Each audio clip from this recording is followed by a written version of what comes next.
So that sort of set up really for my biggest stunt, probably to date.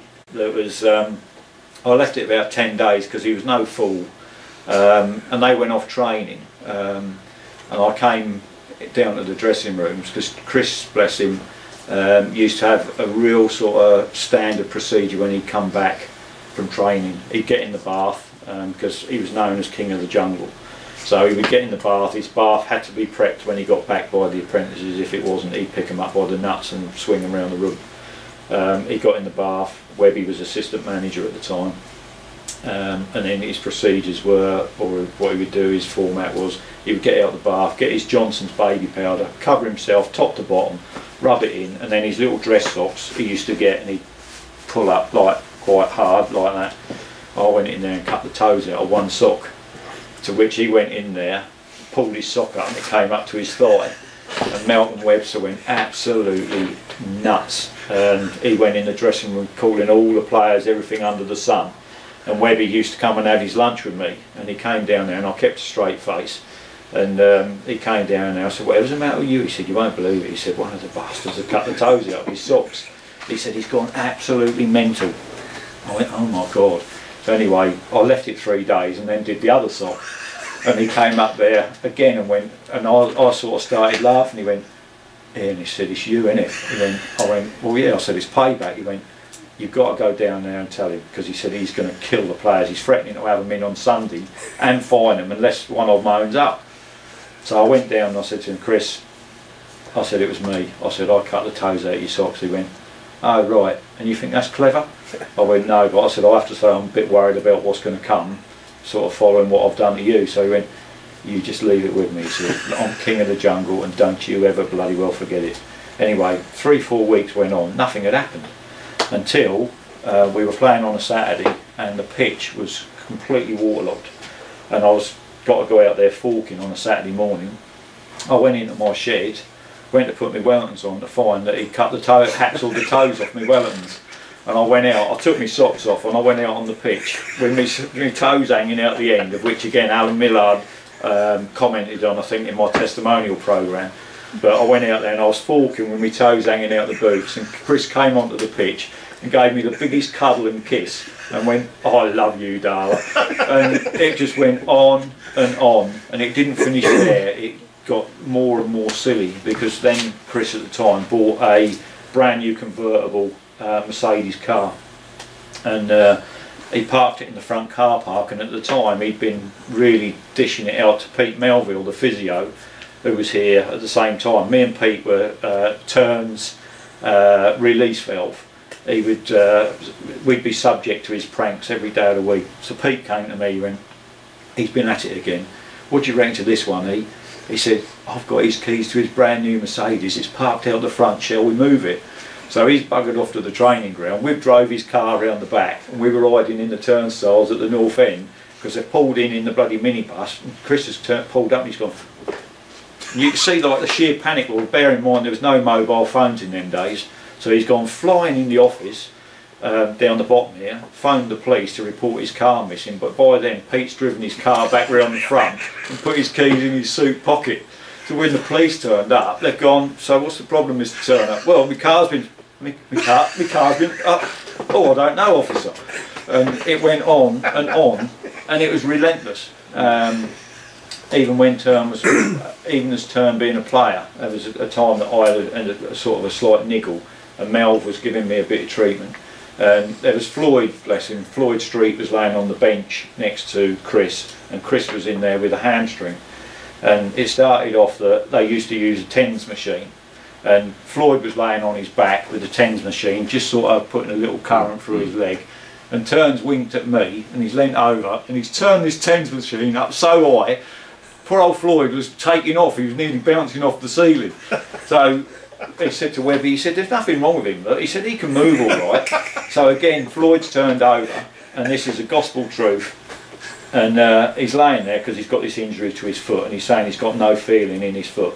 So Mel's treating him. So he's turned and said to Mel, he said, "I'm telling you now, he's definitely got nothing wrong with his foot, he can feel everything." And with that, Turn picked a scalpel up and stuck it in the bottom of his foot, and he leapt off the bloody bed and had to have stitches in the bloody bottom of his foot. And that's what you were up against all the time. You could not turn your back for 2 seconds. Tell us about your chairman. At the time, was Reg Smart the chairman? No, when I started, it was David Rushton. Right. David was an absolutely fantastic bloke to work with. Very, very dry sense of humour, but one of the funniest people ever that I could work with. Gave me an awful lot of support as a youngster, and again, I sort of remained good friends with him right up until the time he died. I sort of sat by his bedside sort of 2 days before he died in the hospital and whatever.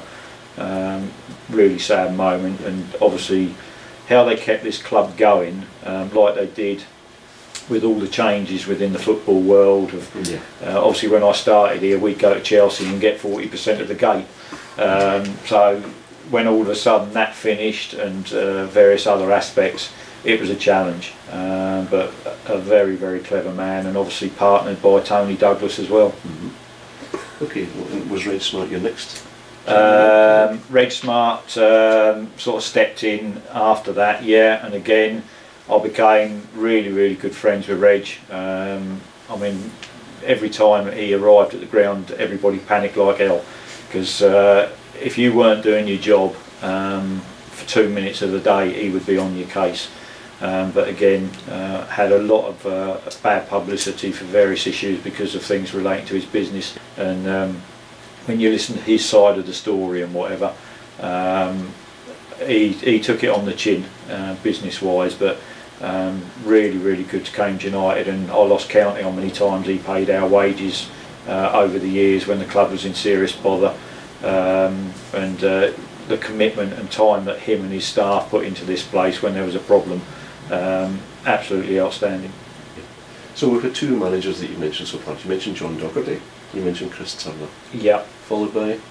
I would say that I've got 5 managers that I would put in my top 5 would be John Docherty, because for the life of me I don't know how he managed to achieve staying in the Championship as many seasons as we did with the players that we had available to us. But when you look at the likes of Alan Biley, Steve Spriggs, Steve Fallon, and those sort of players, there was an absolute out and out commitment, and you were playing the likes of Sunderland, Newcastle, Man City, Chelsea, Derby, Birmingham, and I think that's why sometimes people think I'm a miserable bugger now when you're playing the likes of Barrow and whatever like we were last season.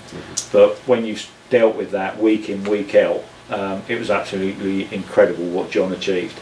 Certainly Chris Turner was the start of the resurrection before John Beck took over, and I'd have to say there's a lot of misguided thoughts about me and John, because John and myself initially were really, really good friends. I used to take John fishing, we used to have a really good laugh. He was such a chilled, funny bloke to work with, but it all went wrong when he got Gary Peters involved. I tried to explain to to John one afternoon here that Gary had one intention, and that was to take his job, and he didn't believe me. And then it got silly that obviously we were in a situation where I was instructed not to do anything to the pitch. It was no longer my responsibility. I said to John one afternoon, well, what do you want me to do then? He said, well, you like fishing, bugger off fishing every day. And it got really silly, but the instigator was Gary Peters. John Beck, for me, was one of the cleverest managers I've ever worked with, certainly one of the most technical people I've ever worked with, one of the earliest to go into the dietary side of things, and I'm really, really sad that he never made it to managing the Premiership, because the week that he was offered the role at Leicester City, I was sitting down a lake with him, carp fishing, and he said to me, Ian, he said, why have you stayed at Cambridge? Why didn't you take the job at Coventry City? Why didn't you go elsewhere? I said, well, that was my choice, John. I said, but you can't compare yourself with that. And he didn't take the job at Leicester. But Gary Peters was not a good person for him to have as his number 2. Gary Johnson was just the opposite. Gary tried to support him and whatever, and I think when Gary Peters turned up, there was a lot of ill feeling between them. So John Beck for me, outstanding manager. How did Gary Peters get to come here? I think it was a case of John invited him here. I don't really know the politics of it. All I know is that John Beck changed overnight to the extremity of we sort of parted company. Obviously, I still had to work with him, which was a real shame because, like I said, he was so talented as a person, and I still appreciate what he did now. For a club of our size to get to the quarterfinals 2 years on the trot is outstanding, and that's full credit to John Beck. But he, in my view, he didn't get to where he needed to be, and I think he could have quite easily managed somewhere like West Ham or a team like that because of his ability. I think then when you move on, I look at Roy McFarland, again a man with absolute pedigree, always came in dressed very smart, whether he's in a tracksuit or his bloody suit and tie. Every day would make a point of saying good morning to every single person on the staff. Every single person is important to me on a match day. He would say it doesn't matter whether you're the cleaner or the groundsman or the whatever, everybody's got a place, and he made a point of that. And then even moving on to the modern day, I think Richard is an outstanding coach. People criticise him for the way he talks on the radio. He's his own man. He's passionate about the game. He's certainly let me know on 2 or 3 occasions what he thinks about the pitch. And now we've sort of moved on and appreciates how tight the budgets are here and the fact that we never had pitch covers before and all of those aspects. And Richard is absolutely superb in what he's delivered with what's been available over the last sort of 2.5 years to get back into the league as well. Is full credit to him. Fantastic.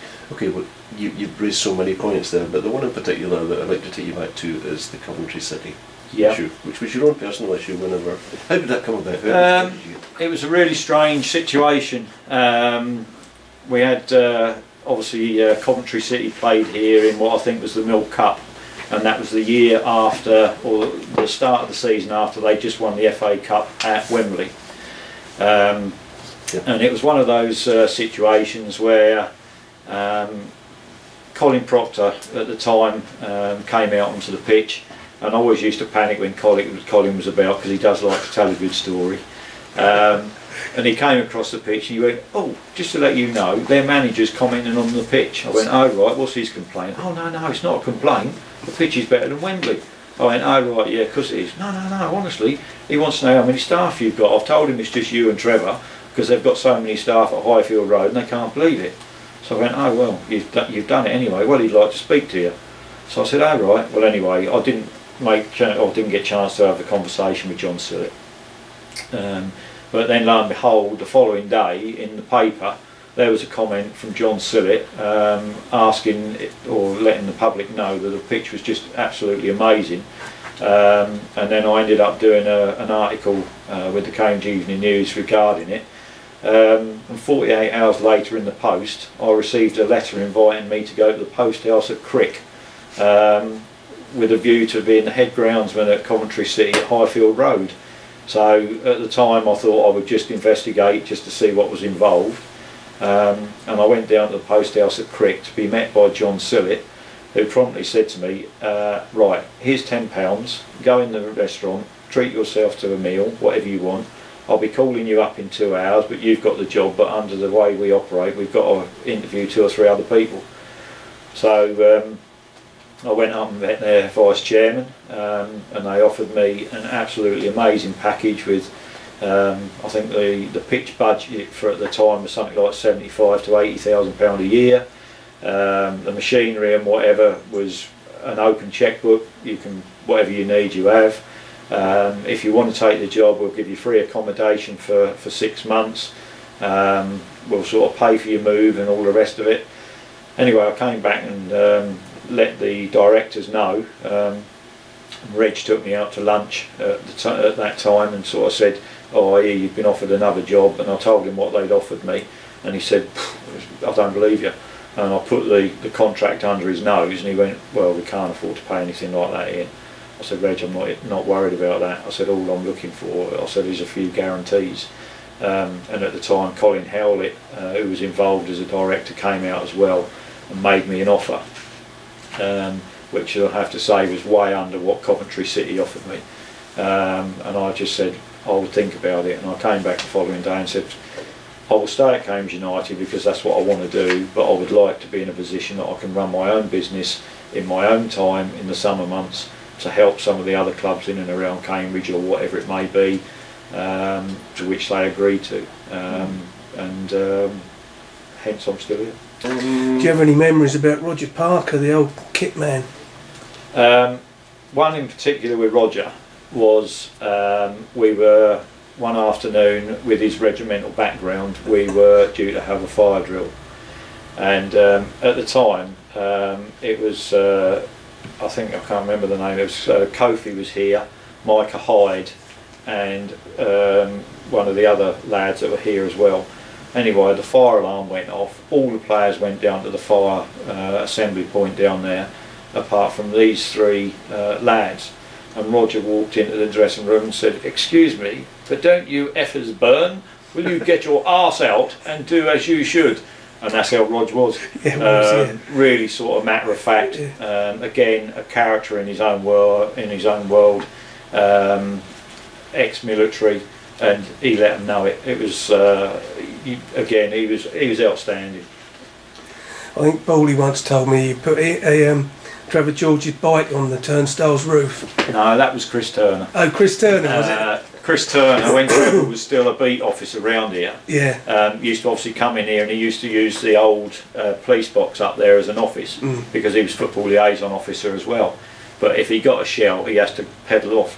Well, unbeknown to Trev, Chris Turner had borrowed a rope off of us, slung it through the pylon and dropped it through the middle and tied his bike on there, winched it up, so it was about 50 foot up the mast. And Trev got a shell. Could he attend such and such that had happened in Ditton Fields or whatever? My bike's been nicked, my bike's been nicked.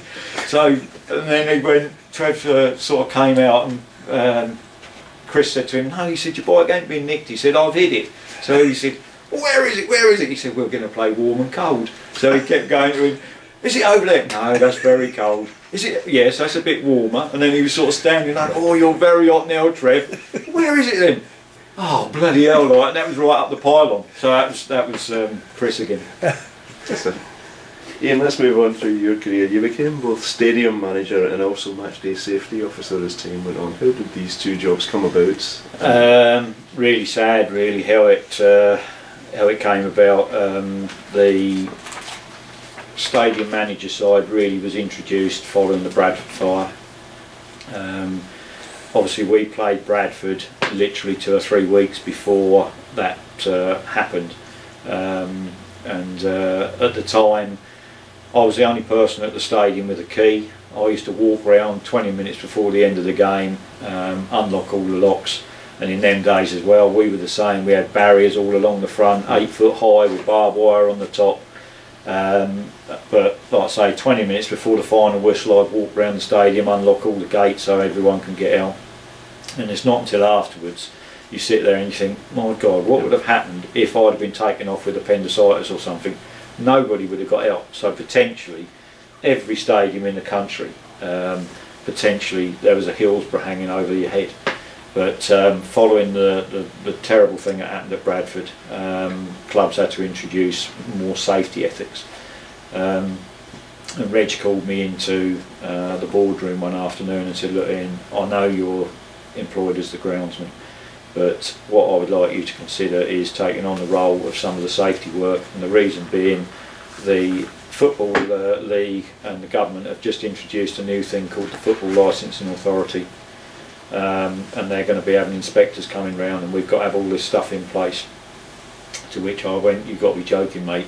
There's no way I'm taking that on because of really the fear of it.